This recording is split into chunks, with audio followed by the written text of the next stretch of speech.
وہ تو کہتے تھے یہ اس کا فضل نہیں اس نے بلا لیا, یہ اس کا کرم نہیں. حضرت باعزید بستامی کسی کافر کو دیکھتے تو رو پڑتے, کہتے مالک تو کتنا کریم ہے, یہ بے ایمان رہ گیا, تو نے اپنے فضل سے مجھے اپنے نبی کا غلام بنا لیا. وہ رو پڑتے. یہاں تو لوگوں کا دعویٰ ہی بڑا ہے. نمازی اللہ خیر فرمائے وہ تو دوسروں کو گھورتا ہے, وہ کہتا ہے جنت کا میں مالک کو کنجیاں میرے پاس ہیں, میں کسی اور کو گھسنے نہیں دوں گا. اور اگر 2-3 حج کر لے تو پھر تو وہ کہتا ہے کہ اب میرے سے پوچھ کے لوگ جنت میں جائیں گے معاذ اللہ. اور اگر وہ 2, 4, 5, 7 دفعہ کوئی نفل پڑھ لے تو پھر وہ کہتا ہے چھوڑیں جی سارے لوگ بے عمل ہیں, میں اکیلا نیک ہوں. نہ ایسا کریں, اپنی توجہ اپنے رب پہ رکھیں, اپنی توجہ اپنے معین الملت والدین, عطائے رسول, ہند الولی, غریب نواز, خواجہ معین الدین چشتی, حضرت خواجہ اجمیر, شاہ اجمیر, والی ہندوستان.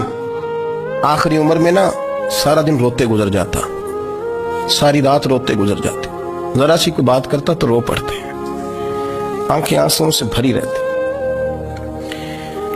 کئی دفعہ اپنے بھی پریشان ہو جاتے ہیں نا کہ یار تو ایک بات کی جان ہی نہیں چھوڑ رہا.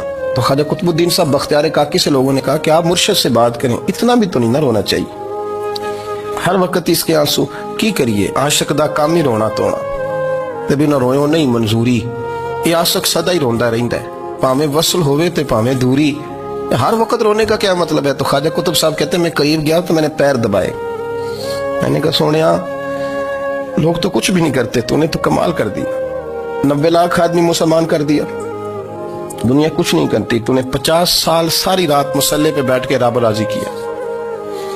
تو شہزادہ تھا, حضور کی اولاد تھا, لیکن معین الدین تیرا ایک پلاٹ بھی نہیں. تو نے طالب علم پالے, انہیں غریبوں کو دیا, انہیں نوازا, کوئی شے نہیں تیرے پاس, ہر چیز تو نے. ساری رات روتے ہو, سارا دن روتے ہو. تو خواجہ قطب الدین صاحب کہتے ہیں میں نے جب عرض کیا تو خواجہ صاحب مجھے گلے لگا لی, چیخ مار کے روئے, کہنے لگے قطب الدین پتر داڑھی سفید ہو گئی, جانے کا وقت آ گیا. جو تو نے نیکیاں گنوائی ہیں وہ ہیں صحیح میرے پاس, پر یار کی بارگاہ میں پیش کرنے کے قابل ایک بھی نہیں. تو بارگاہ تو دیکھ کتنی بڑی ہے, رسول کریم کی بارگاہ میں پیش کرنے کے قابل ان میں سے ایک بھی نہیں. تو آستانہ دیکھ کتنا بڑا ہے, کیا پیش کروں گا, کیا عرض کروں گا حضور کی بارگاہ میں, کس طرح. وہ یار جو بڑے تھے وہ تو ڈرے ہوئے تھے, سہمے ہوئے تھے, وہ تو بڑی آزمائش میں تھے. لیکن میرا اور آپ کا رٹا 2 نمازیں پڑھ کے 6 نمازوں کا دعویٰ کرنا اور لمبی چوڑی کہانیاں بنانا اور اپنے منہ سے اپنی تعریفیں کرنا, اس سے تھوڑا باہر آئیں. رزق بھی میرا اللہ ہی دیتا ہے, علم بھی اللہ دیتا ہے, رزق بھی. بڑے بڑے فقیروں کو مالدار ہوتے دیکھا, بڑے بڑے مالداروں کو فقیر ہوتے دیکھا. بڑے میرے ایک بڑا سخی قسم کا سجن ہے, بڑا پیارا ہے, میں اسے سخی مانتا ہوں. میں نے اپنی پریشانیوں کے دنوں میں بھی اس شخص کو سخی دیکھا. ایک دن رات کو مجھے ٹیلی فون کر کے کہنے لگا کدھر ہو؟ میں نے کہا میں گھر ہوں. نہیں اکثر سفر میں ہوتے ہو نا. میں نے کہا طبیعت کیسی ہے؟ ٹھیک ہے, بس حال چال پوچھنا تھا. میں نے سمجھائی, میں نے کہا یار یہ کوئی مسئلہ ہے, ورنہ رات کے 2 بجے کوئی حال پوچھنے کو فون تو نہیں نہ کرتا, کوئی مطلب ایسا تو مسئلہ نہیں نا. تو میں نے بیک کال کی, میں نے کہا یار میری بات سن, مسئلہ کیا؟ کہ نہیں کچھ نہیں دل کر رہا تھا. میں نے کہا میری گل سن, رہے ہیں اسی 4-5 سال کٹھے, میں تین جاننا, اصل بات کر. کہنے لگا مکان بھی بڑا ہے, سارا کچھ ٹھیک ہے, پر وہ بڑا ہی بے نیاز ہے. کچھ حالات اس قسم کے آ گئے ہیں کہ لوگوں کو بتاؤں بھی تو لوگ ماننے کو تیار نہیں. زیادہ نہیں, مجھے نا تھوڑے سے پیسوں کی ضرورت ہے, کوئی 15-20 ہزار اگر مل جائیں میری ضرورت. آپ یقین کریں میں روتا رہا ساری رات. میں نے کہا مہربانہ تیرا کس طرح کرانگے, اس سے لے کے زمانہ استعمال کرتا تھا, پر بے پرواہی ویکھ نہ سجڑ دی, جتھے کسے دی پیش نہ جاوے, انہیں تاجاں والے در در رولے تے منگتے ہیں تخت بٹھاوے. سجنا کسے نو کارا مل دئی, کوئی کعبے خالی آوے. واللہ خیر الرازقین, وہ کہتے تو دائیں بائیں نہ جا, رزق تو تجھے میں دوں گا, میں ہوں بہتر رزق دینے والا. بڑے بڑے بادشاہ, بڑے بڑے شہنشاہ, بڑے بڑے لوگ, ہاتھوں میں کاسے, فقیریاں. ام ربیعہ کہا کرتی تھیں, بڑی نیک اور صالح خاتون تھیں. وہ کہتی ہیں کہ میں نا بڑے امیر آدمی کی بیوی تھی, اپنے شوہر کے ساتھ چھت پہ بیٹھی تھی, تو نیچے فقیر مانگنے والا آیا. اس نے بڑے درد سے صدا کی, تو میں نے اپنے شوہر سے کہا کچھ دینے کا, دفع کر, ان لوگوں نے دھندا بنایا ہوا ہے. کہتی میں میکے سے بھی بڑا مال لے کے آئی تھی, میرے ماں باپ بڑے امیر تھے, تو میں نے نا چوری اپنے خامد سے نظر بچا کے